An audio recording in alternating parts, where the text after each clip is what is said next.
Hi, writers. It's Robin. I'm a teacher and an author with Disney and HarperCollins and Houghton Mifflin, and I am going to teach you everything that I know about writing so it is easier and more joyful for you.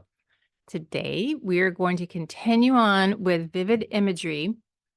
And as a reminder, each time, the definition of vivid imagery is words that paint a picture and allow the reader to experience the moment through senses, sight, sound, touch, taste, smell, all that.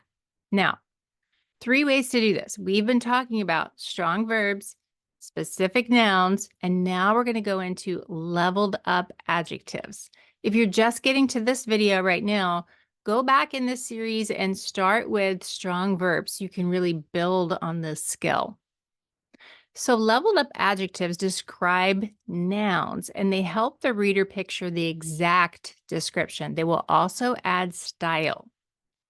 So according to the dictionary, and this is not in the dictionary, they aren't the very first adjectives that most people think of.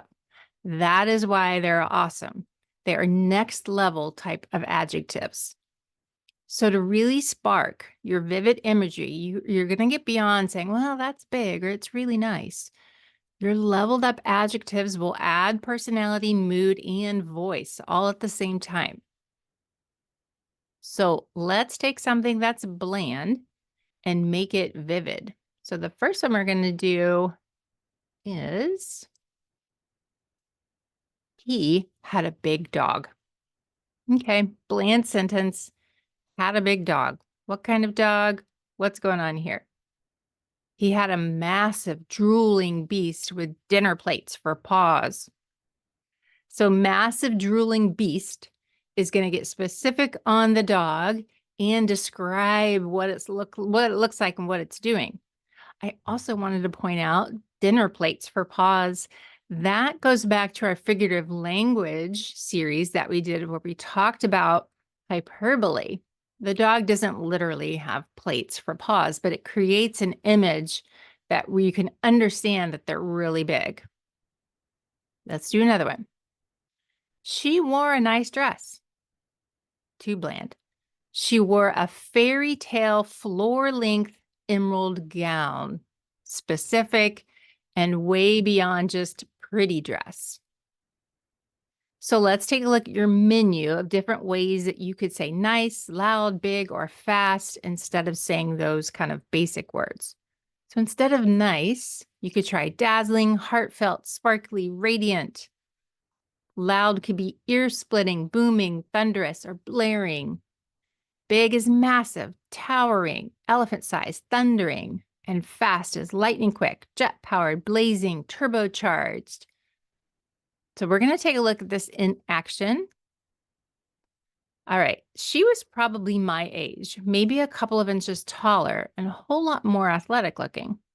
With her deep tan and her curly blonde hair, she was almost exactly what I thought a stereotypical California girl would look like, except her eyes ruined the image. They were startling gray, like storm clouds. Pretty, but intimidating too, as if she were analyzing the best way to take me down in a fight. So a couple of things I wanted to point out in this paragraph.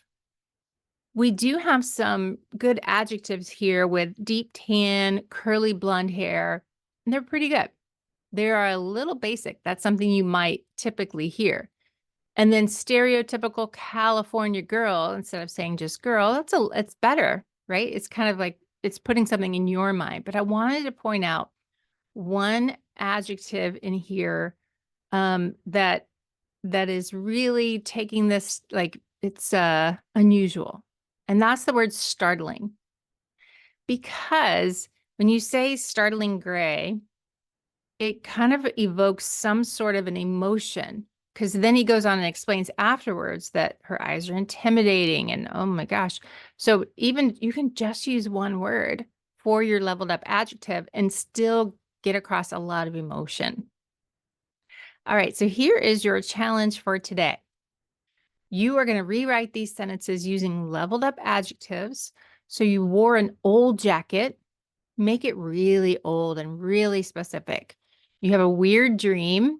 Think of another word for weird. Walking through a dark hallway. So it's not just dark, it's hmm.